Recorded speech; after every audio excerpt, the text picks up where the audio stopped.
ልደትም በአራት ዓመት አንዴ ነው የምታከብረው። ጎሉ ላይ መረብ ተሰቅሎ ሳይ የሚሰማኝ ስሜት የተለየ ነው። መመልከት መጫወት የጋዜጣ ስራ የኔን ፈርስት ሃፍ ሰከንድ ሃፍ የግርምሽን ካልሆነ ማጠቃለያውን የመሰል ሊያደርግ ይችላል።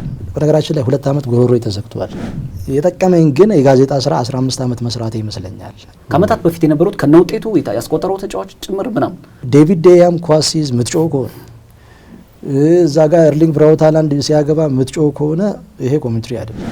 ማጓየር ያንን ጎል ካስቆጠረ በኋላ ኮሜንታተሩ ለ15 ሰከንድ ዝም ብሏል።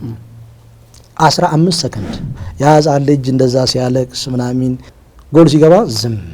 ይሄ ቆሎ ማይደፋሹት ወይም እርጥብ ጋዜጣ የማይቀድሹት ሁሉ ምትጮህበት አይደል ጎል ይላሉ። ከዛ ለትንሽ ይባላል። ለትንሽ ይላሉ። ከዛ አቡበከር ናስር ጎሎች ጋፑ በጣም እየተለያየ ይመስለኛል አሁን ያለው። አሁን ስለ ኢትዮጵያ እግር ኳስ ፈልገ ዩቲዩብ ላይ ብትገባ ምንድነው የምታገኘው? ፍሮንት ፔጅ ላይ የአርሰናልና የማንቸስተር ዩናይትድን ካላረክ ጋዜጣው አይሸጥም። ሮናልዶ ብትል ዚዳን፣ ባጂዮ፣ ገብርኤሎ ማርባ፣ ቴስቱታ፣ ፓውሎ ማልዲኒ፣ አሌዛንድሮ ኔስታ፣ አሌዛንድሮ ኮስታ ኩርታ፣ ፍራንኮ ባሬዚ፣ ሳልቫቶሬ ቶቶ ስኪላቺ፣ ዋልተር ዜንጋ፣ 13 ቁጥር ጸጉራም ጁሴፔ ጃኒኒ ተጽዕኖ ፈጥሮብኛል። ዳንኤል ማሳሮ፣ ቤርቲ፣ ዶናዶኒ፣ ሚሼል ፕላቲኒ፣ ዲየጎ ማራዶና፣ ዚዳን፣ ሪቫልዶ፣ ማኑኤል ሩይ ኮስታ፣ ካካ፣ ኮቨርቺያኖ በራሱ በጣም የሚገርም ነበር። አሪጎ ሳኪ የኢትዮጵያ ብሔራዊ ቡድን የአፍሪካ ዋንጫን ሲያልፍ ዳዊት ስቲፋኖስን አስገብተው እንዴት ጆነቢ ሚካኤልን ማርክ እንዳስደረጉት አስታውሳለሁ። በእኛ ሀገር ኮንቴክስት ግን ልክ አይደለም። እንደ ጋዜጠኛ ከባድ ነው አይደለም፣ ለጋዜጠኛ ለአርቲስቶች ከባድ። እንደው አዲስ አበባ ስቴዲየም አይናፍቅም? አስተዳደሩ ሲበላሽ አብሮ ቴክኒኩም ይበላሻል። መከባበሩ ቢኖር ጥሩ ነው ብዬ አስባለሁ።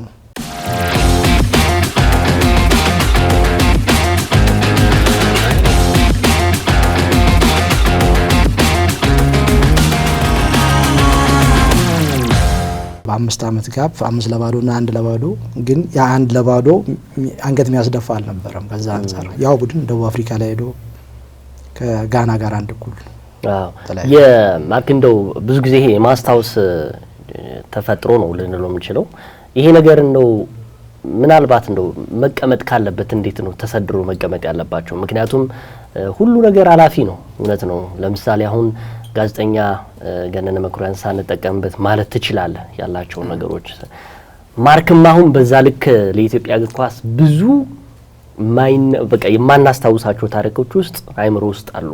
ግን እነዛ ወደ ወረቀት ተቀምጠዋል ወይ? በምን አይነት መልኩስ የመስራት እድሉ ሊፈጠር ይችላል? ምክንያቱም መጪው ትውልድ ማወቅ አለበት ስለ ኢትዮጵያ እግር ኳስ። እውነት ለመናገር ጋፑ በጣም እየተለያየ ይመስለኛል አሁን ያለው።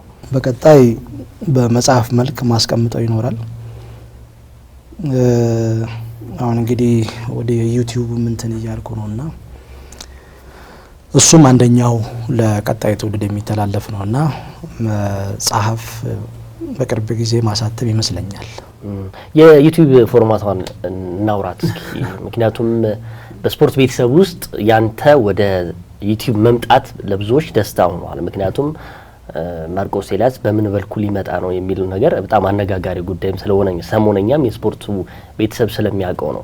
እንዴት ነው ልትመጣ ያሰብከው? እሱ ራሱ ያው ምልህ ተፈጥሯዊ ነገር ነው። በመመልከት በመጫወት በጋዜጣ ስራ በሬዲዮ ኮሜንትሪ በቴሌቪዥን እንዲህ ብሎ በኋላ አሁን ጊዜው የሚጠይቀው ዩቲዩብ ይመስለኛል። ያው ቲክቶኩ እንዳለ ሆኖ ማለት ነውና ሞር ማተኮረው በአገር ውስጥ ነው። አሁን እንደምታየው የውጪ ነው በብዛት ያለው፣ ግን ድፍን ያለ የውጪ ለኔ ይከብደኛል እዚህ ስቴጅ። ምክንያቱም ያው ሁላችንም ኃላፊ ነን። ነገ ምንድነው ማወርሰው ቀጥሎ ለሚመጣው ትውልድ የሆነ መቀመጥ ያለበት ነገር አለ ቀጥሎ ለሚመጣው ትውልድና አሁን ስለ ኢትዮጵያ እግር ኳስ ፈልገ ዩቲዩብ ላይ ብትገባ ምንድነው የምታገኘው ሲል ጠይቃችሁ ምንም የለም። የገነነ መኩሪያ ሊብሮ ነው የምታገኘው አይደለም። ምናልባት ሌላ መላክ ወልደ ሰንበት ካንቶና ጥረት እያደረገ ነው፣ መከበር መደነቅ አለበት።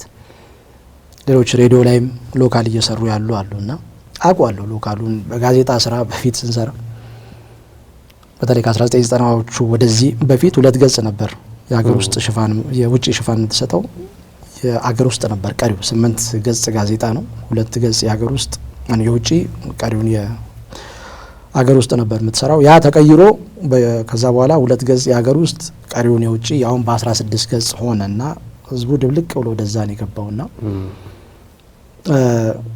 ፍሮንት ፔጅ ላይ የአርሰናልና የማንቸስተር ዩናይትድን ካላረክ ጋዜጣው አይሸጥም በፊት እና እንደውም ሀብቲ ሶከር ሲራክ ታውቀዋለህ እንወራረድ ነበር ይለኛል የቅርብ ጓደኛዬ ነውና ኢንተርስፖርት ፍሮንት ፔጅ ላይ ወይ አርሰናል ወይ የማንቸስተር ዩናይትድ ወይ ሁለቱም ይኖራል ወይ ቬንገር ነው ዛሬ ወይ ቫን ፐርሲ ነው ወይ ሄንሪ ነው ወይ ሩኒ ነው ወይ ሮናልዶ ነው ወይ ሮይ ኪን ነው እንዲህ ነው ብለን በስም ደረጃ እንኳን እንወራረድ ነበር አለና ይገባኛል የገበያ ጉዳይ ነው ያን ጊዜ ያንን ባትሰራ ከገበያ ትወጣለህ ከገበያ የወጡ ጋዜጦች ነበሩ ወቅቱና አሁንም ለምን ጭልጥ ብለው ወደ ውጪ ገቡ የሙያ ባልደረቦቻችን ይገባኛል የሰርቫይቫል ጉዳይ ነው በቃ ዩቲዩብ እንዲታይልህ ብዙ ሰብስክራይብ ለማግኘት ብዙ ላይክ ለማግኘት ብዙ ሼር ለማግኘት በዛ ልክ ነው የሚከፈለው ይገባኛል ግን ወደ ጭልጥ ብሎ ወደዛ መግባት ይቻላል አክሰሱም አለኝ ሰብስክራይብ አድርጌ እንትን ብለው ግን ሞር ሎካል ላይ ነው ማተኮረው የተለያየ ቨርዥን ይኖረዋል ማለት እኔ ብቻ የምናገርበት አይደለም የተለያዩ ባለሙያዎች የሚሳተፉበት ነው ከተለያየ አንግል ለኢትዮጵያ እግር ኳስ የሚጠቅሙ ነገሮችን ጀስት ይሄ የመጪውን ዘመን ትውልድ ታሳቢ ያደረገ ነው የተወሰነ ጊዜ እንኳን ብትሰራ ሳምንትም ብትሰራ አንድ ወርም ብትሰራ አንድ አመትም 10 አመትም ብትሰራ ያው የሚቀመጥ ፋይል የሆነ ነገር ነውና ምናልባት የዩኒቨርሲቲ ተማሪዎች ፔፐራቸውን በኢትዮጵያ እግር ኳስ ላይ ሊሰሩ ይችላሉ ለዛ ሪፈረንስ የሚሆን ነው ኮሜንትሪም ስሰራ ሎካል ላይ ያንን አስቤ ነው የምሰራው ከኔ ኮሜንትሪ ሪፈረንስ ማግኘት ይቻላል ወይ ቢያንስ አንድ የሆነ በኤ4 ወረቀት ሳይዝ ግማሹን የሚሆኑ እንኳን ማስታወሻ መያዝ ይችላሉ ብዬ ነው ስሰራ ምሰራው ኮንተንት ዋይዝ ማድረገው ለዛ ነው እዚህ ላይ ማደርገው ነገር ያንን ነው የተወሰነ የውጪ ሊኖረው ይችላል ግን ሞር የሀገር ውስጥ ላይ ትኩረት አድርጌ እሰራለሁ ብዬ ነው ማምነውና እኔ ብቻ ሳልሆን ብዙዎች የሚሳተፉበት ነው ብቻን ስሰራ ጥሩ አይደለም ማለት ሀና ቅርብ ጊዜ ጋብዛጇት ነበር አለ አንድ የምትናገረው ነገር ነበር በፊት ብስራት ኤፍኤም ላይ ስንሰራው ብስራት ኤፍኤምን ከግርምሽ ከታምሩ እና ከሷ ጋር ሆነን ነው የስፖርቱን ፓርት ከስር ፍሮም ዘ ስክራች አንስተን ዛሬ ደረሰበት ቦታ እንዲደርስ ያደረግነውና ያን ጊዜ ምን ትል ነበር እሷ የቱንም ያህል ጥሩ ተናጋሪ ብትሆን አንድ ሰዓት ካወራህ በኋላ ቀጥሎ የምታወራው ወሬ በመጀመሪያዎቹ 60 ደቂቃዎች እንዳወራው ወሬ ጣዕም አይኖረውም ትል ነበር ካሰው ይሰለቻል ከአንድ ሰዓት በኋላ ይላል አንድ የኬንያዊ ፕሮፌሰር አሉ ፕሮፌሰር ሉቡምባ የሚባሉ ብዙ ጊዜ የአፍሪካ ህብረት ስብሰባ ላይ ንግግር ያደርጋሉና የቱንም ያህል ጥሩ ዳንሰኛ ብትሆን ስቴጁን የሆነ ሰዓት ላይ መልቀቅ አለብህ otherwise you will spoil it ምናምን ይላሉና አሰልቺ እንዳይሆን ሁሌ ሚስተር ኤክስ ሲናገር ይሰለቻል እኮ ቫራይቲ ሲኖረው ሰው ደስ ይለዋልና የቀደሙ ተጫዋቾች አሰልጣኞች ወይንም ደግሞ ጋዜጠኞችም የተለያዩ የባለድርሻ አካላት ለኢትዮጵያ እግር ኳስ ይጠቅማሉ የሚሉትን ነገር በድምጽ ይልካሉ ያን እንቀበላለንና የተለያየ ቫራይቲ ያለ ትውስታዎችም ይኖሩታል የመፍትሄ ሀሳቦችም የሚቀርቡበት ነው የሚወስድ ይውሰድ እንግዲህ አንድ ሰርግ ቤት ተጠርተ ወደ 30 አይነት ብፌ ሊቀርብልህ ይችላል 30 ደግሞ አታነሳ የተወሰነ ነው ሰሌክት የምታደርገውና እኔም ፊልም አደረገው እሱን ነው ማለት እኔ ይጠቅማሉ ብዬ መወስዳቸው መሰጣቸውን ሀሳቦች እሰጣለሁ የሚመለከተው አካል ያንን ሴሌክት ማድረግ ይችላልና ሁላችንም ከሸሸን ጥሩ ይመጣል ብዬ አላስብም ዛሬ ሁሉም አክሰስ አለው አሁን የውጭ እግር ኳስ ምንም እኮ የተለየ ነገር ተነግሯል ሁሉም አክሰስ አለው ፕላስ ነገ ልጅ ይኖራል ልጅ ለኢትዮጵያ እግር ኳስ ምን ሰራ በሞያ ምን ሰራ ብሎ ይጠይቃል ምንድነው መልስ የሆነ ነገር መናገር አለበት የሆነ እድሜ ላይ የግድ ያስፈልጋል ኦፍ ኮርስ ይገባኛል መረጃ የለም ስለ ኢትዮጵያ እግር ኳስ ተናግረህም ስሜ ጠፋ ለምን እንደዚህ ተናገረኛለህ የሚል አለ ልጆቼ ጥርስ አወጡ ልጆቼ ምን ላበላ ነው ምን ላረግ ነው ይላል ልክ ነው እሱ በራሱ መንገድ ግን ያው እዚህ ቦታ ስትሆን ደግሞ የሰንበዲን እንትን ሪፍሌክት ለማድረግ አይደለም የምትገባው የራሱ ኦፒኒየን መኖር አለበት አይደል ለምሳሌ ቁጭ ብላችሁ ስለ ኢትዮጵያ እግር ኳስ ትወያያላችሁ ከሌ እንዳለው ምናምን ብላችሁ ነው እንዴት ተመጥሉት በእኔ እይታ ብለህ የምታስቀምጠው የሆነ እይታ አለ ያ መኖር አለበት እንትንን መወጣት አለበት ኦፍ ኮርስ ይገባኛል እንግዲህ ሎካል ስታወራ ብዙ ስፖንሰር አድራጊዎችም ብዙ እንትን አይሉም የውጭውን ስታወራ ነው እንትን ያው ጆሮ ነው የሚፈልጉት ስፖንሰሮች የውጭ ስታወራ ነው ጆሮ የምታገኘው የሚል ነገር አለ። ግን አትሊስት ቀልቀል ለማድረግ የውጭ የሚሰሩትም በኤዲቶሪያል ፖሊሲያቸው ውስጥ አልገባም። ግን እጃቸው ላይ አቶ ኢሳያስ ጅራሉ፣ መቶ አለቃ ፈቃደ ማሞ አሉ፣ አቶ ባህሩ ጥላውን አለ፣ አቶ ሙሉ ጌታ ደሳለኝ ሙሌ አለች፣ እነ ዶክተር ወገኔ ዋልተ ንጉስ አሉ፣ እነ አቶ ክፍሌ ሰይፋ አሉ። እነኚህ እንግዲህ የኢትዮጵያ እግር ኳስን በበላይነት እየመሩ ያሉ አካላት ናቸው። ፌዴሬሽኑንም የኢትዮጵያ ፕሪሚየር ሊግ አክሲዮን ማህበርንም እና የተለያዩ ክለቦች ላይ ያሉ አመራሮች አሉ። እነሱን ቀልቀል አድርጋ አንዳንዴ ይጭልጥ ብለ 100% የውጪ እኔ በግሌ ውስጤ አይቀበለውም። ምልህ የውጭውንም ሰርቼዋለሁ። ምልህ 15 አመት ጋዜጣ ላይቭ ኮሜንትሪ በስራት ኤፍኤም 5 አመት ሙሉ ከ2007 እስከ 2011 ሌሊት 8 ሰዓት ነበር ስንገባ የነበረው። ከኦክቶበር እስከ ማርች አንዳንድ ሰዓት ይጨምራል። ያን ጊዜ ጨዋታ ጨርሰ የሻምፒየንስ ሊግ ጨዋታ ቤት ስትገባ 8 ሰዓት እንግዲህ 8 ሰዓት ከ45 ነበር የሚደረጉት በወቅቱ ጨዋታዎች። 8 ሰዓት እንግዲህ ማታ 4 ሰዓት ላይ የተኛ ሰው ሶስተኛ ዙር ምናምን ህልሙን የሚያይበት ሰዓት ነው። ለዛ እንትን ዋጋ ከፍለናል። ኮሜንትሪ ላይም የውጭውም የሀገር ውስጡንም ቋቅ እስኪለኝ ሰርቻለሁ። በዛው አያይዘ ለጣሊያን እግር ኳስ በጣም የተለየ ፍቅር እንዳለ ይነገራል። የ90ዎቹ እግር ኳስ ማድናቂ እንደሆንክ ብዙዎች ያነሳሉና በተለይ ለጣሊያን እግር ኳስ በጣም የተለየ ፍቅር አለና ምናልባት አሁን ካለንበት የሀገራችን እግር ኳስ ከምትሰራበት ላለ ፍቅርም ለእግር ኳስ ለኢትዮጵያ እግር ኳስ ላለ ፍቅርም የሰጠህ የሆነ ነገር አለ? ምክንያቱም ብዙዎች የጣሊያን እግር ኳስ ስትላቸው መጀመሪያ የሚያነሱት የሊግ ምርጫ አይደለም። 1980ዎቹ መጨረሻ ላይ በኢቲቪ እናይ ነበር። ኢቲቪ ባለውለተኛችን ነው በጣም ያው እሱ ባይኖር ምንም የምታየው ነገር የለምና ያን በዛ ተጽዕኖ ነው እና የጣሊያን ትልልቅ ተጫዋቾች ማረፊያቸውም እዛ ነው። የዓለም ትልልቅ ተጫዋቾች ሮናልዶ ብትል፣ ዚዳን፣ ባጂዮ ከእንደገና ገብርኤሎ ማርባ፣ ቴስቱታ፣ ፓውሎ ማልዲኒ፣ አሌዛንድሮ ኔስታ፣ አሌዛንድሮ ኮስታ ኩርታ፣ ፍራንኮ ባሬዚ ኦፍ ኮርስ 1990 የዓለም ዋንጫ ላይ እነ ሳልቫቶሬ ቶቶ ስኪላቺ፣ ዋልተር ዜንጋ ደግሞ በጣም ወዶ ተጫዋች ነበር 13 ቁጥር ጸጉራም ጁሴፔ ጃኒኒ። እነኚህ ተጽዕኖ ፈጥረውብኛል። ዳንኤል ማሳሮ፣ ቤርቲ፣ ዶናዶኒ እነኚህ በጣም የሚገርም እንትን ነበሩና የጣሊያን እግር ኳስ ብዙ ለዓለም እግር ኳስ ባለውለታም ነው። እንግዲህ ትሬኳርቲስታ የሚባል ጽንሰ ሀሳብ ያስተማረው 10 ቁጥር የጣሊያን እግር ኳስ ነው። እነ ሚሼል ፕላቲኒ፣ ዲዬጎ ማራዶና፣ ዚዳን፣ ሪቫልዶ፣ ማኑኤል ሩይ ኮስታ፣ ካካ እነኚህ በሙሉ እዛ ቦታ ላይ በጣም በቃ የአንድን እግር ኳስ ውበት የቀየሩ ናቸውና ኮቨርቺያኖ በራሱ እንግዲህ ኮቨርቺያኖ ለእኛም ሀገር ትልቅ ትምህርት ይሆናል። እንግዲህ የመጀመሪያው አሰልጣኝ ሉቺያኖ ቫዛሎ ነው። እኛ ሀገር ላይ መጥቶ ከኮቨርቺያኖ መጥቶ 4 ወር ተምሮ እዚህ ብሔራዊ ቡድኑ 1962 ካሳሁን ተካን በ21 አመቱ ለብሔራዊ ቡድን ከተመንጃ ያዥ የመረጠበት ጊዜ ማለት ነውና ዝም ብሎ አይደለም ላይሰንስ የሚሰጠው። ፔፐር ሰርተ ለምሳሌ በፎርፎርቱ ሊሆን ይችላል፣ በቆመ ኳስ ሊሆን ይችላል፣ በካውንተር አታክ ሊሆን ይችላል፣ በካቴናቾ ሊሆን ይችላል። ያንን ፔፐር ሰርተ ነው ኢቭን ላይሰንስ የምትወስደውና የጣሊያን እግር ኳስ በብዙ መልኩ ለኛ ሀገር ምንም ጥያቄ የለውምና 2006 የዓለም ዋንጫ በምን አይነት መልኩ እንዳነሱ እናስታውሰው ነው። ያ ታክቲክ የሊፒ ታክቲክ በጣም የሚገርም ነበር። አሪጎ ሳኪ ያንን 442 በፕሬሲንግ በተከላካዩና በአጥቂው መካከል የ25 ሜትር ጋፕ ብቻ እንዲኖር አድርገው እንግዲህ በሁለቱ የመሀል ተከላካዮች ፓውሎ ማልዲኒና ፍራንኮ ባሬዚና ፊት ላይ ባለው ማርኮ ቫን ባስተንና ሩድ ጉሌት መካከል የ25 ሜትር ጋፕ ነበርና ዛሬ የምናየው ኮምፓክት መነሻውም የአሪጎ ሳኪ ነውና 94 የዓለም ዋንጫ ያሳዩን ቡድን በጣም የተለየ ነበረ እና የጣሊያን እግር ኳስ አለማድነቅ አይቻልም። ያን ጊዜ ያረጁ ተጫዋቾች ነው ወደ እንግሊዝ ፕሪሚየር ሊግ ይመጡ የነበረው። አሁን ጃን ፍራንኮ ዞላ በ31 አመቱ መጥቶ ነው የምንጊዜ ቼልሲ ምርጡ ተጫዋች የተባለው። ሳውዲ እንደሚሄዱት አሁን ግን ከእንግሊዝ ነው ወደዛ የሚገኘውና ያው የዘረኝነቱ ካልቺዮ ፖሊ እንደገና የስታዲየሞቹ ዘመናዊ አለመሆን የእንግሊዝ እግር ኳስ በተለይ ስካይ ስፖርት አብዮት የበለጠ ወደዛ እንዲሄድ ማድረጉ የጣሊያንን እግር ኳስ በተወሰነ መልኩ አስቀርቶታል እንጂ ምንም ጥያቄ የለውም። ትልልቅ ተጫዋቾች የሚጫወቱት ያን ጊዜ 90ዎቹ ላይ በጣሊያን እግር ኳስ ነበር፣ 80ዎቹ ላይ ይብን እና የጣሊያን እግር ኳስን አለማድነቅ አይቻልም። አሁን ቅድም እንዳልከው እውነት ለመናገር የጣሊያን እግር ኳስ ስናይ የኢትዮጵያ ቴሌቪዥን ባለውለተኛችን ነው። እውነት ነው ስናያቸው። ለኔ ደግሞ በ90ዎቹ ላይ ማለት እችላለሁ የኛ ደግሞ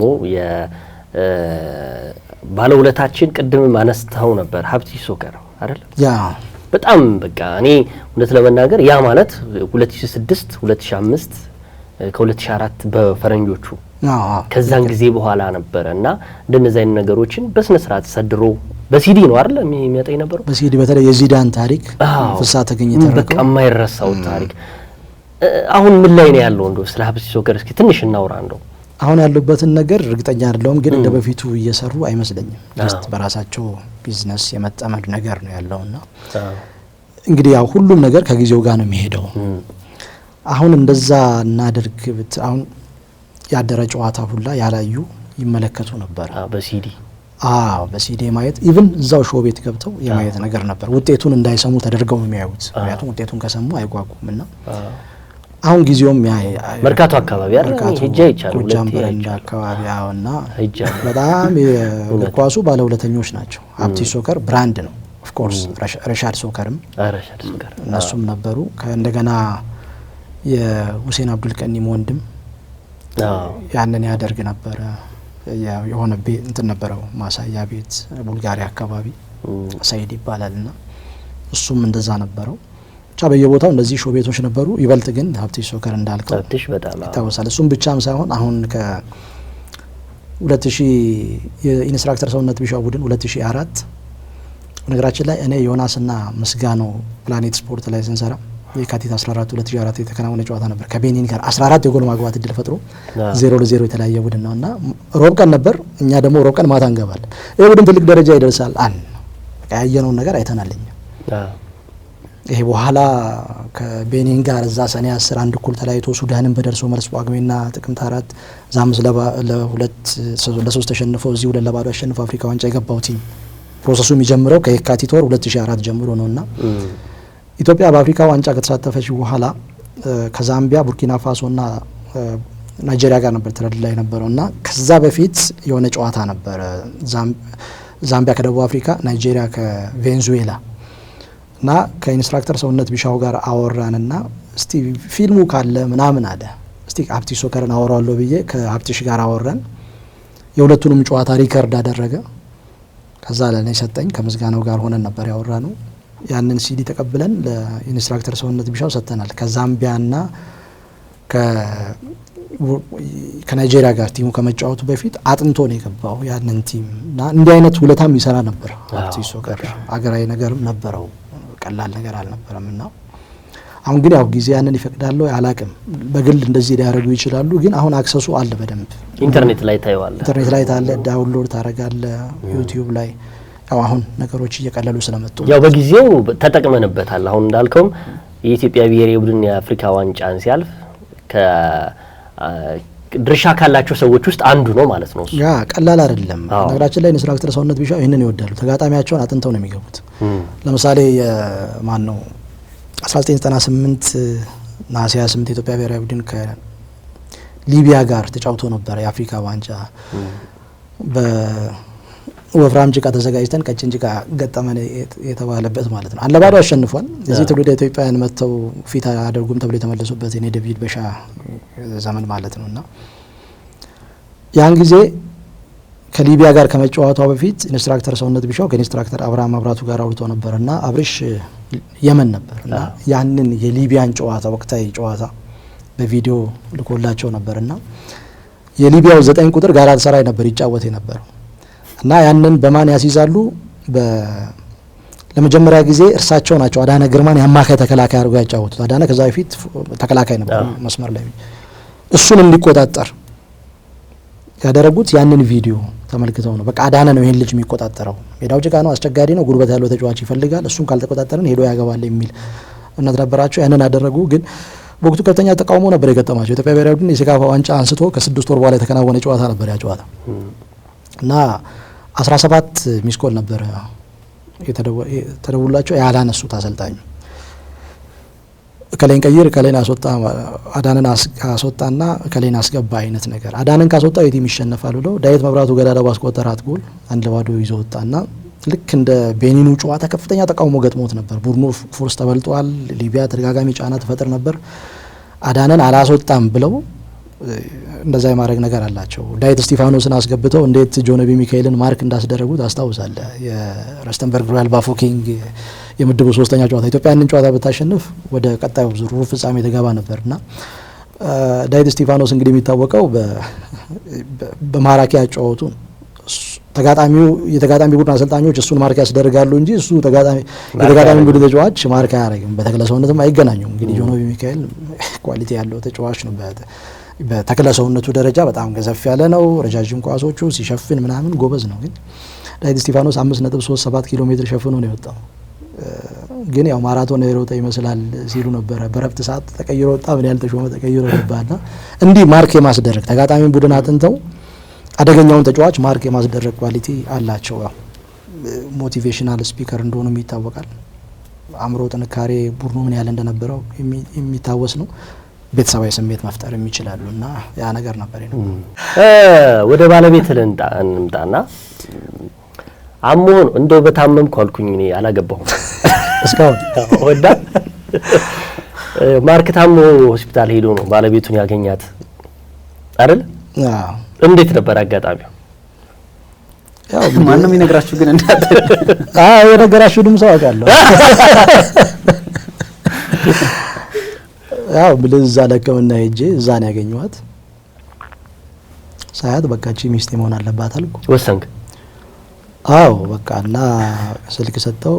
ከዛ እሷም በጎ ናት፣ ደወለችልኝ። የዋናት ተቀራረብን በቃ። ምክንያቱም ያው የሆነ ሰዓት ላይ እንትን ማለት መረጋጋት አለብህ። የሆነ ሰዓት ላይ የምትፈነዳበት ጊዜ አለ። ከዛ መሰብሰብ አለብህ እድሜ ሲፈቅድ። ያው ሚስት ከእግዚአብሔር የሚሰጥ ነውና አሁን አንተ አላገባውም ማልክ ቃል በምን አይነት አላገባም እሱ ያገባም ይቆያል ትንሽ ያ ከእግዚአብሔር ሲሰጥ ነው ጥሩ ማለት ቀላል አይደለም ውስጡ። በነገራችን ላይ ይሄ ዝም ብለህ ከውጪ እንደምታስበውም አይደለምና ውስጡ ቻሌንጅ አለው። ሰው ከራሱም ጋር ይጋጫል እኮ አለ 3-4 ትውልድ የተመለከተም ጋብቻ በውስጡ 70 አመት 60 አመት የቆየም የራሱ እንትን አለውና ቻሌንጅ አለው። ግን እግዚአብሔር ይመስገን ጥሩ ነው። ያው በልጆች ስትባረክ ደግሞ ደስ ይላል። እንግዲህ አሁን የ3 ልጆች አባት እናት ሆነናል። አንዱ ደግሞ ያው ወደ ስፖርቱ በጣም ያመዘነ ነው። ጋዜጠኛ ከሆነ ደግሞ አስበው እሱን አምጥተን ደግሞ እዚህ እንግዲህ በቀጣይ ማለት ነው ስፖርት ቤተሰቡ ዘንድ ጁኒየር በሚለው ስሙ ነው የሚታወቀው። መደበኛ ስሙ ክርስቲያን ማርቆስ ነው። ጁኒየር ማርቆስ እና የኔም ቦታ ይቆጣጠረዋል ነው። 6ኛው ሳምንት ላይ የተወለደ ነው። 2008 የኢትዮጵያ ፕሪሚየር ሊግ 6ኛው ሳምንት ላይ አረባክ የራሱ ታሪክም አለው። ለእግር ኳስ ቅርብ ነው። እንዴት ታሪኩ ምንድነው? 26ኛው ሳምንት የኢትዮጵያ ፕሪሚየር ሊግ የተከናወነ የተወለደ ልጅ ነው ማለት። ሀዲያ ሆሳዕና ከቅዱስ ጊዮርጊስ ቅዳሜ ሲጫወቱ እሷ ምጥ ላይ ነበረች። በነጋታው ደደቢት ከኢትዮጵያ ቡና ሲጫወት ውዝግብ የነበረው ጨዋታ ነውና ያን ቀን የተወለደው 6ኛው ሳምንት ላይ የሚል በስራ ቀን ሳይሆን በእግር ኳስ ቀን የተወለደው ልጅ ነው። በጣም ይገርማል። ሁሌ ይጌ እናነሳዋለን እዚህ የሚመጡት እንግዶቻችን ላይ። የመጀመሪያው ጥያቄ ተገቢ ነው ወይስ አይደለም? የስፖርት ጋዜጠኛው የትኛውን ክለብ እንደሚደግፍ መናገሩ ልክ አይደለም ትክክል ነው አይደለም የሚለውና በኋላ ላይ ደግሞ መመለስ ከፈለክ ብቻ ከሀገር ውስጥ ሳይሆን ከውጭ ሀገር የመደገፍ ልክ አይደለም። የውጭ ቢሆን እኮ ችግር የለውም። አሁን ሱፐር ስፖርት ላይ ስታይ እንደ ራይት እነ ሪዮ ፈርዲናንድ እነ ስኮልስ ወይ ሃርግሬቭስ ማይክል ኦዌን አንዳንዴ ደስታቸውን ይገልጻሉ። ደስታቸውን የማይገልጹት ደግሞ ፊታቸው ላይ ታያለ። ሀፍ ታይም ተመልክተ ውጤቱ ምንድነው የሚለውን ፊታቸው ላይ ታውቃለህ። የመደሰት የማዘን የመከፋት ስሜት ሲኖር የማተጫዋች ሆነው እንዳሳለፉ ስለምታውቅ ያ ነገር አለ። በእኛ ሀገር ኮንቴክስት ግን ልክ አይደለም ማለት ሰዎች ስፔኩሌት ያርጉ ችግር የለውም። ግን እኔ አልመክርም ማንም ሰው የከሌ ደጋፊ። ምክንያቱም የቱንም ያህል እንግዲህ የቁጥር መጨረሻ ስንት ነው? ሴንቲሊየን ነው የሚባለው 33-0 የከሌ ደጋፊ ነኝ ብለህ እንኳን ብትናገር ከዛ በኋላ ያው የከሌ የአርሰናል ደጋፊ ስትሆን የማንቸስተር ዩናይትድ ተቃራኒ ነህ፣ የማንቸስተር ዩናይትድ ደጋፊ ስትሆን የአርሰናል ተቃራኒ ነህና ቅድም በተቀስኩልህ የቁጥር መጠን በዛ ፐርሰንት ደረጃ እንኳን ፌር የሆነ ትክክለኛ የሆነ አስተያየት ብትሰጥ ወይ ደጋፊ ስለሆነ ነው ወይም ይህን ቡድን ስለሚጠላ ነው የምትባለው። እና በምትሰጠው አስተያየት ላይ ኦፒኒየን ላይ የራሱ የሆነ እንትን አለው አይደለም። እሱም ብለህ ቀርቶ ሳትልም ፈተናው ስንት ነው ትፈረጃለህ እኮ ዝም ብሎ በጣም አውጥቷል። ኮሜንትሪ ላይ ይገጥመሃል እንደዚህ አለ። ለከሌ ስታዳላ ነበረ፣ የከሌ ደጋፊ ስለሆንክ ነበረ።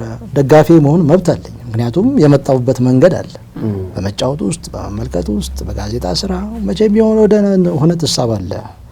ያ ደጋፊ ነህ ብሎ የከሌ ደጋፊ ነህ ብሎ ታፔላ ላይ የሚለጥፍል የስፖርት ቤተሰብም እኮ በአንተ ቦታ ቢሆን የሆነ ክለብ ደግፎ ነው የሚመጣው።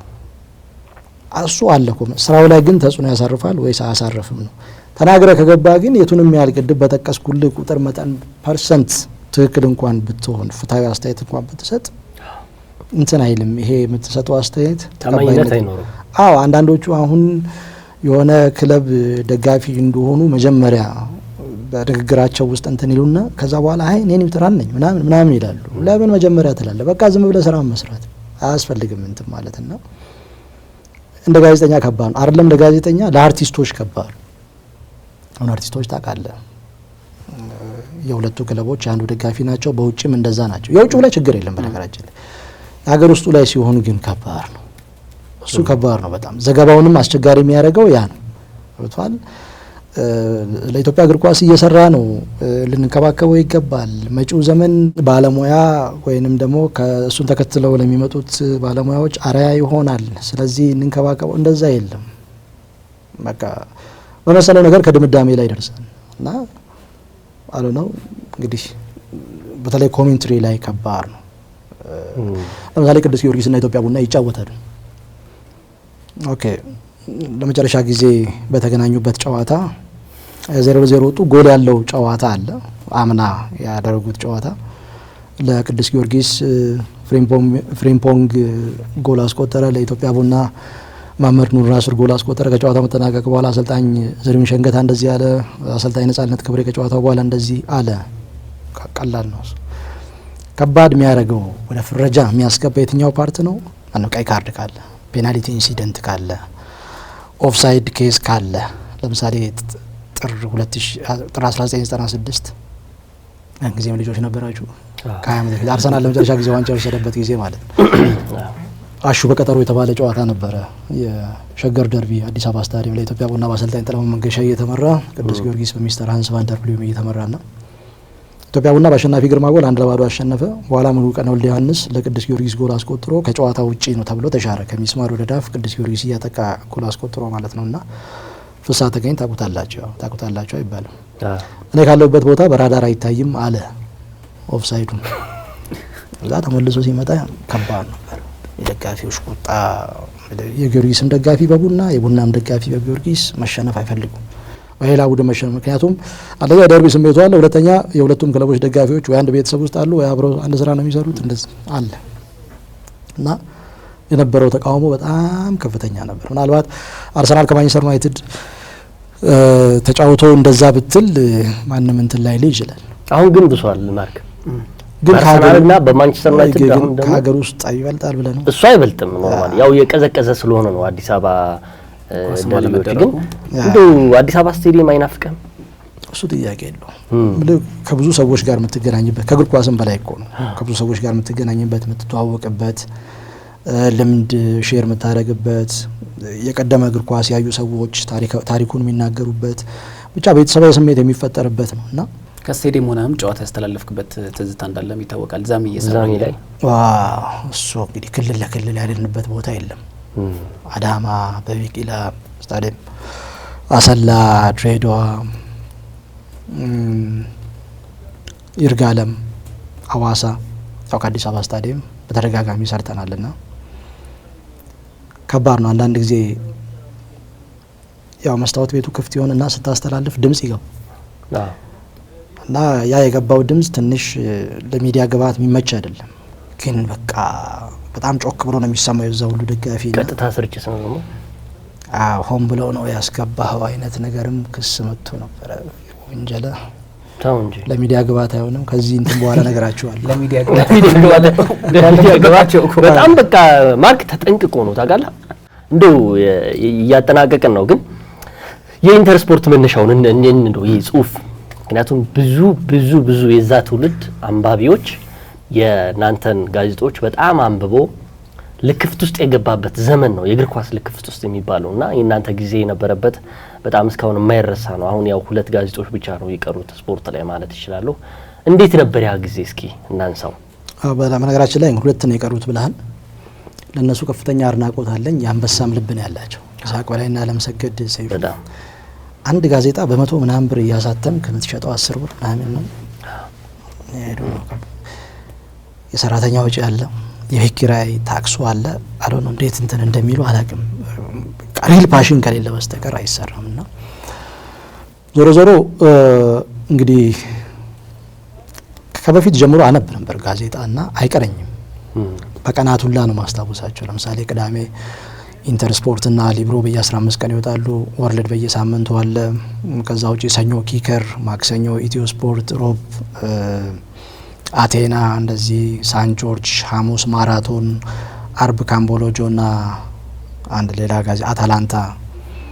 ሌላ ደግሞ የሊብሮ ሲቆም የመጣ ነበር ጋዜጠኛ ገነነ መኩሪያ ሊብሮ ጋዜጣ ማራካኛ የሚባል። ከእንደገና ሮብ ካንቶና የመላኩ ለሰንበት ጋዜጣ ነበር። እንዲህ እያለ አነብ ነበር። በጣም ደስ ብሎኝ አነብ ነበርና በኋላ ላይ አንድ ጥያቄ አለኝ በሚል ኢንተር ስፖርት ላይ ተሳተፍ ነበርና ናዝሬትም እያለሁ ሃይስኩል ስማር አሳድጄ ነበር ጋዜጣ ማነበው። ከነበርኩበት 12 ቀበሌ እስከ መናኸሪያው ድረስ ፍራንኮ ድረስ እመጣ ነበር ወክ እያረኩ እና መንገድ ላይም ካገኘው ገዝቼ በዛ ወደ ቤት መመለስበት ጊዜ አለ። ግን በአብዛኛው የሚከፋፈለው እዛ ፍራንኮ አካባቢ ነው። እዛ ገዛ ነበርና የሚሰማኝ ስሜት የተለየ ነበር። ሰዎችንም አክሰስ በማይኖረኝ ሰዓት አምጡልኝ ል ነበረ። እያሳደድኩ ነበር ማነበው አይቀረኝም እና በኋላ ላይ ወደ ኢንተር ስፖርት የመምጣቱ ነገር አንድ ጥያቄ አለኝ የሚለው አምድ ዛሬ እዚህ ጋር ላለሁበት ዋነኛ ምክንያት ነው። እዛ ላይ ጥያቄዎች ይጠይቅ ነበር። ጥያቄዎች ይጠይቃለ ወይ ኳስ ተጫዋች ሊሆን ይችላል ወይ አሰልጣኝ ሊሆን ይችላል። ከዛ አፈላልገው እነሱ መልስ እንትን ይላሉ አንተን ጥያቄ ከነ ስምህ ከዛ መልሱን እዛው ላይ ይጻፋልና 6-7 ጥያቄ የውጭውንም ጨምሮ ከውጭው የተወሰደ ይመስለኛል እና የውጭው ስም አይጻፍም ኖርማል ጥያቄ ነውና ያ ነገር ነበር። በጣም ኢንተረስቲንግ ነው። በጣም ቀድሜ ማየው እንደውም እሱን ነበር። በጀርባም እንደዚህ እንትኗ ላይ ስለሆነች ነው የመጀመሪያው ገጽ አለ ፍሮንት ፔጅ፣ ቀጥሎ ያለው ሁለተኛው ገጽ ላይ ነውና እጽፍ ነበርና በኋላ ላይ በዛ የተጀመረ ኮሚኒኬሽን ነው። መስጋናው 94 ዓመተ ምህረት ነው የጀመረው። እኔ 98 ዓመተ ምህረት ነው የጀመርኩት ፎርዚ ያለው ዩኒቨርሲቲና ቀደም ያልኩ ነው ይሄ እየጻፍኩ ምልከው የተጀመረው እዛ ነው 96 አካባቢ 95 ከምስጌ ጋር ተገናኘን። 96 ከሁሴን አብዱልከኒ ጋር በአካል እንደዚህ በኋላ በቃ በጣም ፖዚቲቭ ነበሩ። የኔን እድገት ይፈልጉ ነበረ። ያው ሰንበዲን አይተው ሁኔታውን ታውቃለህ ምንድነው ፓሽኑን ፍላጎቱን ተረዳው ስብእናው የዋህነቱን ታያለህ። እነሱ ያዩት ነገር ይኖራልና ያው ምስጌ ነው ተቋሚው ምስጌ ነው ምስጋናው ታደሰ።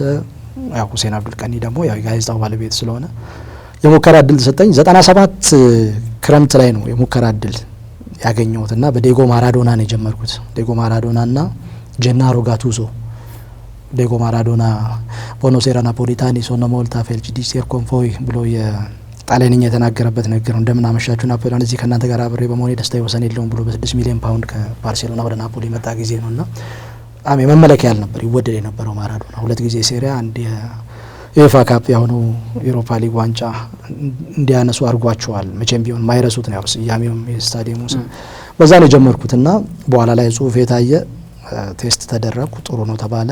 ምስጌ ነበር አራሚው። በዛው ቀጠልኩ 98 ኦልሞስት በቃ ትምህርቴን ለመጨረስ እንጂ እዛ እንደምገባ እርግጠኛ ሆኜ ነበር እንትን ስል የነበረውና ያው መቼም ቢሆን ማረሳ ውለታ ነው። ያ መነሻ ያ ነው። ሁሴን አብዱልከኒና ምስጋናው ታደሰ ናቸው። እኔ ራሱ እውነት ለመናገር በጣም ተመስጬ ነበር ሰማው የነበረው። ላይክ መጽሐፍ መታነብ ነው የሚመስለው ፍሎው ራሱ ስታወራ ነው። በሬዲዮ እንደዛ ነው የሚመስለው። አዎ እውነት ለመናገር ከሚባለው በላይ አንዳንድ ጊዜ ሁሌ ይገይላል። ያልተጠቀምንባቸው ሰዎች ብዙ አልፈዋል። አሁንም ያሉት ደግሞ በርካታ በጣም ድንቅ ጋዜጠኞች ደግሞ እንዲሁ ሳንጠቀማቸው እያለፉ ነው። ለምሳሌ እኛ ወጣቶች ነን። ያው ወጣት ነው በዚህ አጋጣሚ ግን በፊት የነበረው የናንተ እያለፈ መጥቶ እዚህ ደረጃ ደርሷል። ወደ መጨረሻ ማጠቃለያችን ከመሄዳችን በፊት አሁን ያለው የጋዜጠኝነት ሁኔታ እንዴት ትመለከተዋል? ሁሉም ጊዜውን ይወስናል። እኔ አይብሽ በጋዜጠኝነት ብቻም ሳይሆን በየትኛውም ሙያ ላይ ጥራት ያለው ነገር ለማግኘት ቢተጋ ደስ ይለኛል። ኤክሰፕሽናል ታለንት ያላቸው ጋዜጠኞች እንዳሉ አውቃለሁ፣ ይገባኛል። ግን ሁሉም መከተል ያለበት መርህ የኢትዮጵያን አየር መንገድ መርህ ይመስለኛል። ኢትዮጵያን ኤርላይንስ አንድ ፓይለት ትሬኒንግ ስኩል የጨረሰ እጩ ፓይለት መጀመሪያ የሚታዘዘው ወይንም ደግሞ እድል የሚያገኘው Q400 ሀገር ውስጥ ለስራ ጉዳይ ስትሄዱ የበረራችሁባት 80 ሰው የምትይዘው እሷ ላይ ረዳት ይሆናል። ቀጥሎ ከዚህ ጅቡቲ የሚሄደው አውሮፕላን ላይ ረዳት ይሆናል። ከዛ 737 ከዛ ድሪም 777 ወይም 777 ከዛ ድሪም ላይነር ወይንም ደግሞ ኤርባስ ላይ በእነኚህ ሁሉ ረዳት ሆኖ ነው የሚሰራው። እዚህ ጋር ብዙ ኢንቨስት በሚሊዮን ብር ወጥቶበት ኢንቨስት የተደረገበት እጩ ፓይለት ነው። እስከ 60 አመቱ አየር መንገዱን በፓይለትነት የሚያገለግል ወይም በካፕቴንነት የሚያገለግል ማለት ነውና ይሄን ሁሉ እነኚህ ሁሉ ኤርክራፍቶች ላይ ረዳት ሆኖ ሰርቶ ሲያበቃ ተመልሶ ይመጣና እዚህ Q400 ላይ ዋና አብራሪ ሆኖ ይሰራል። ልዩነቱን አይታል። ከፓይለት ትሬኒንግ ስኩል የወጣውን አንድ እጩ ፓይለት ቀጥታ ወስደ ኤርባስ ላይ ዋና አብራሪ ወይም 787 ድሪም ላይነር ላይ ዋና አብራሪ ብታረገው አደጋ ሊያደርስ ይችላል። እዚህ ጋር ግን ረዳት ሆኖ ብዙ ነገር ይማራል። ለዛ ነው ሴፈስት ኤርላይንስ የሚባለው። ብዙ በፓይለቶቹ ችግር በካፕቴኖቹ ችግር የደረሰ አደጋ የለም። ኮሞሮስም የደረሰ በለው፣ ማርች 2019 በፈረንጆቹ አቆጣጠር ደብረዘይት አካባቢ የደረሰም በለው፣ ባክ 2010 ጥር ወር ላይ በኢትዮጵያ አቆጣጠር ሊባኖስ ላይ የደረሰም በለው የፓይለቶቹ ችግር አይደለም። ይሰራል በደንብ 10 አመት የሰራውም 20 አመት የሰራውም ትላንት የጀመረውም እኩል ትሪት መደረግ አለበት ብዬ አላምንም። አንደኛ ለጥራትም፣ ሁለተኛ አንተ ለፍተ የሆነ ቦታ ደርሰ ያስከው ማይክ ትላንት መቶ ዝም ብሎ የሚይዝ እንዲይዝ ከፈቀድክለት አወኩሽ ናኩሽም ይመጣል። ከማ ይበልጣል እሱ ይልሃልና ይሄ ፋክት ነው። በቃ ዩኒቨርሳል ፋክት የሆነ ነገር ነው እና መናናቆች አሉ።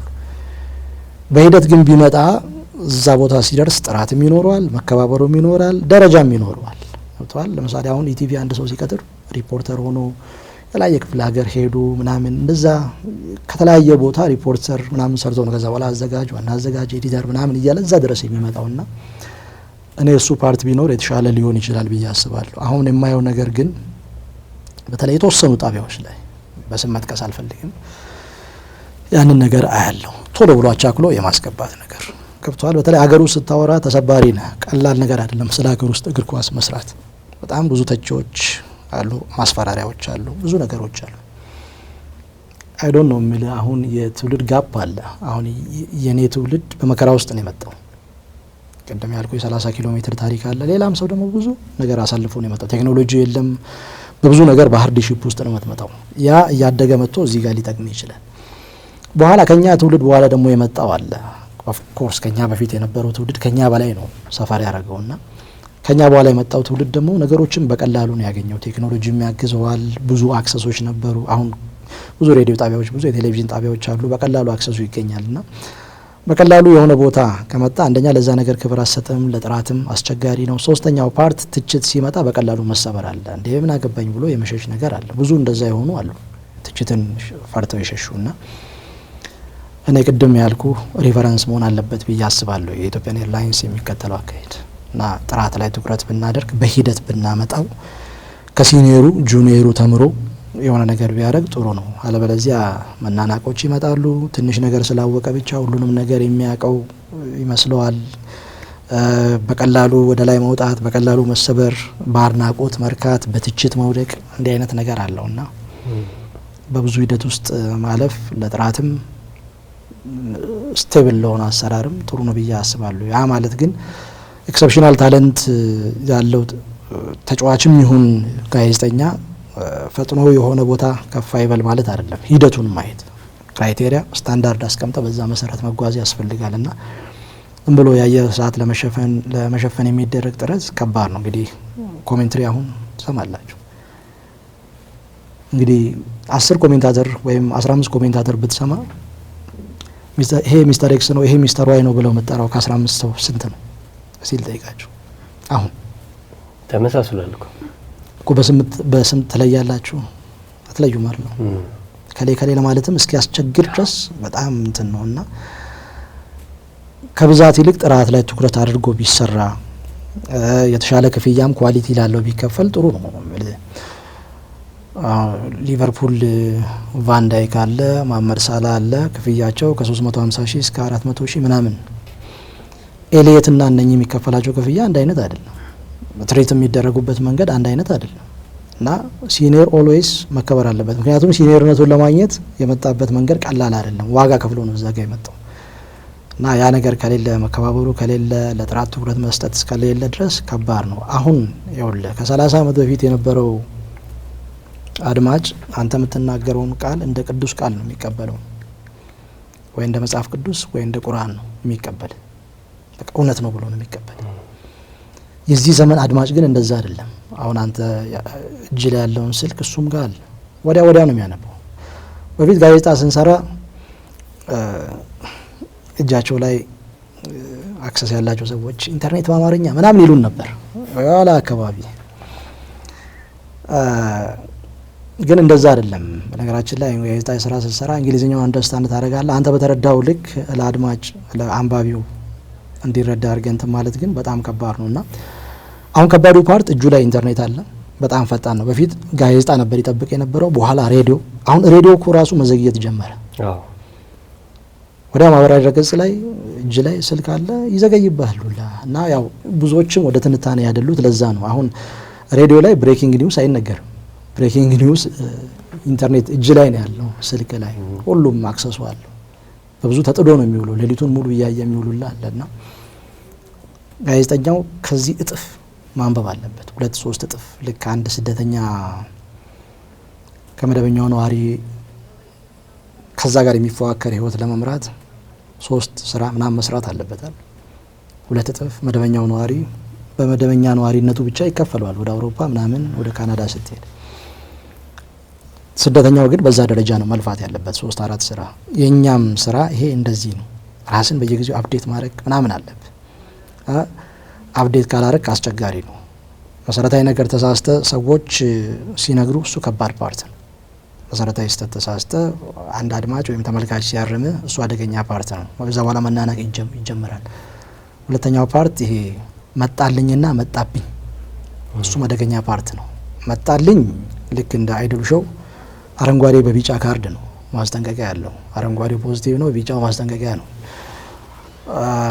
መጣብኝ ከሆነ ግን እሱ ተሰልችተሃል፣ አቅም የለህም፣ ራስን መፈተሽ አለበት። ዋንስ የሆነ በከፍታ ካልጀመርክ ወይም ስታንዳርድን ጠብቀ ካልሄድክ ገና እንደመጣ ሰው ስዊች ሊያጠፋ ይችላል ሪሞቱን ወይም ሬዲዮም ከሆነ ስልክም ከሆነ ዘግቶ ሌላ ነገር ሊያይ ይችላል እና ስራው ጥንቃቄ ይፈልጋል። ኦልሞስት በተመሳሳይ መንገድ ነው ተከታዩም ጋዜጠኛውም እየተጓዘ ያለውና ጥራት ከሌለ ራስን አፕዴት ካላረክ በተለመደው አቀራረብ የምትቀርብ ከሆነ አዲስ ነገር ካልነገርከው በጣም አስቸጋሪ ነውና የምትገመት ከሆነ እንዲህ ይላል ጋዜጠኛ እኮ እንደዚህ ይላል አሁን ቀጥሎ እንደዚህ ይላል ብሎ አድማጭ ወይም ተመልካች እንደዛ ቃል ካደጋ አለው እሱ ይሄ ሁሉ ከጥራት ጋር የተያያዘ ነገር ነው ብዬ ነው ማምነውና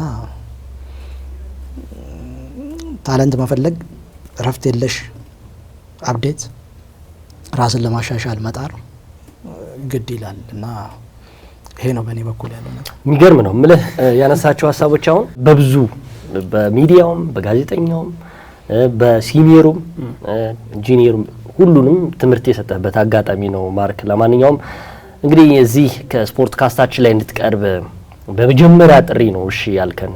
እሱ ራሱ በጣም ለኛ ክብር ነው፣ ትልቅ አድራጎት እንቸራለን። እንደው በቀጣይ እንደው ማን ቢመጣ ደስ ይላል እዚህ ስፖርት ካስታችን ላይ? ስፖርት እሺ ካስታችን እንዴት ነበር? እሺ አይ ተመችቶኛል። እያንዳንዱ እከታተላለሁ። ቅድም ስነግራችሁ ነበር። የጅሬኛ ያና አሉላ መስኬ ይሳቅ ባሂ ብዙዎቹን አይቻለሁ። እንግዲህ ያላየሁት ካለ እንግዲህ አንገብቼ ቤት ዩቲዩብ ላይ ፈልጋለሁ ማለት ነው። እና ሳይታሰብ ጣል የምታረጓት ነገር አለች፣ እሷ ትመቸኛለች። የቃሊ ሳቅ ግን ሰው ላይ ይጋባል ማለት ጄኒውን ሳቅ ነው። የሆነ የሚጋባ ደስታ እንደሚባለው ሁሉ የሚጋባ ሳቅ ነው እሱ ጋር ያለው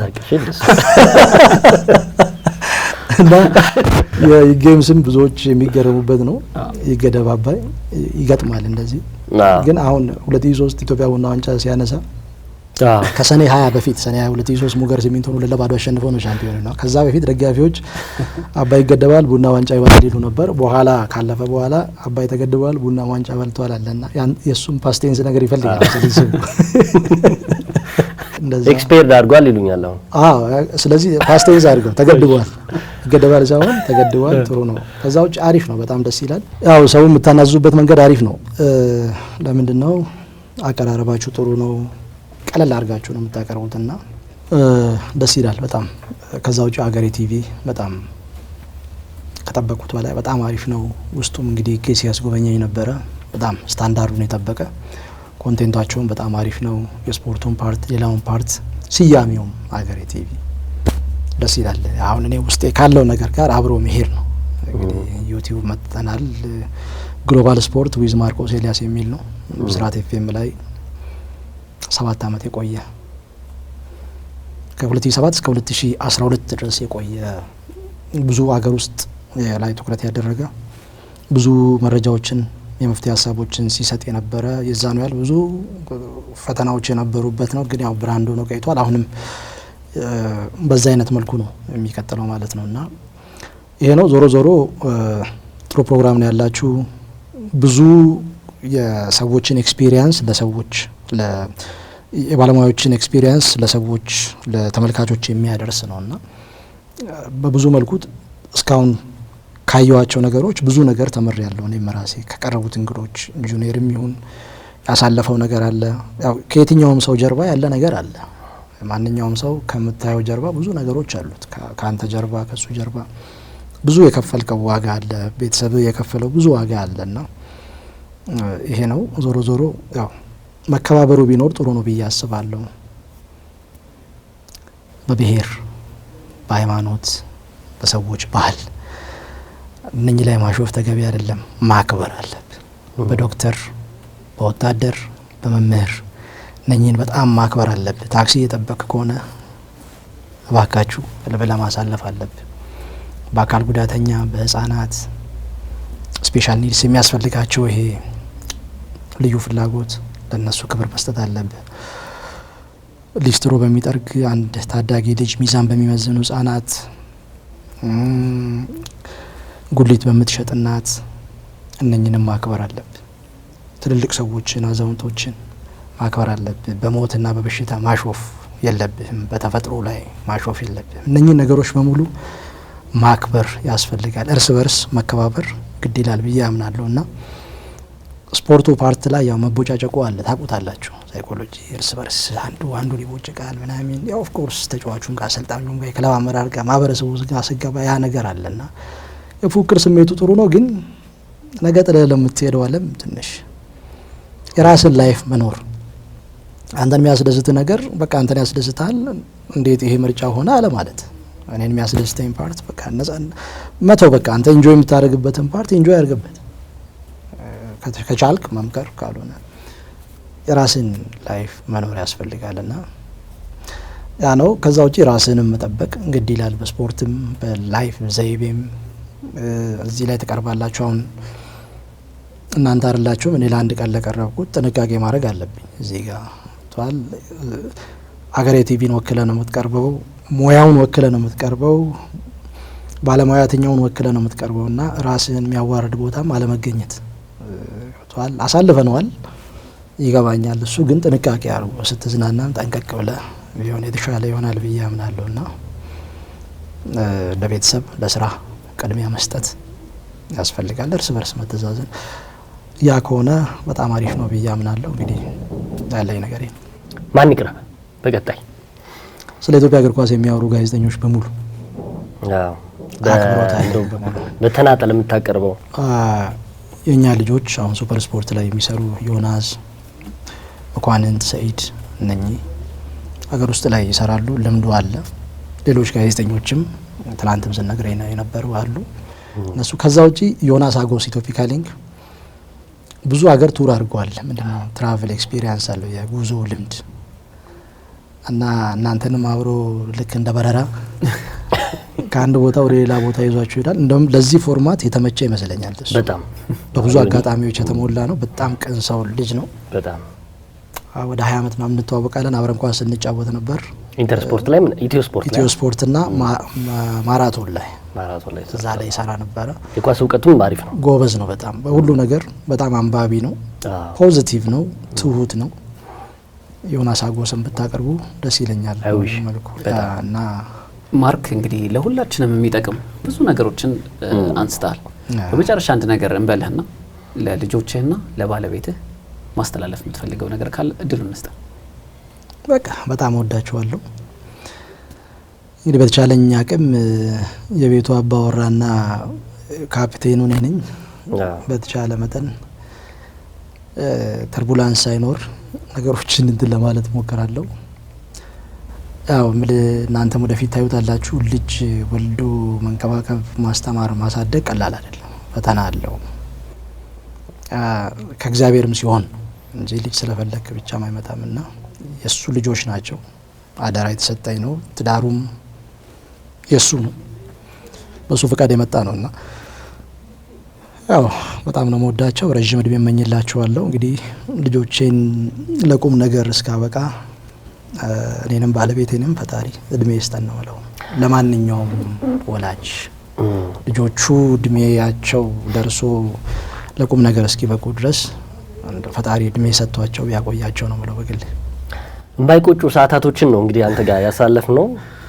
ወደፊትም እንግዲህ የግሎባል ስፖርት እንግዲህ ኦፊሻል ሆኖ ላውንች ሲደረግ በዛም ጉዳይ ላይ የምናወራበት አጋጣሚ ይኖራል ብዬ ገምታለሁ።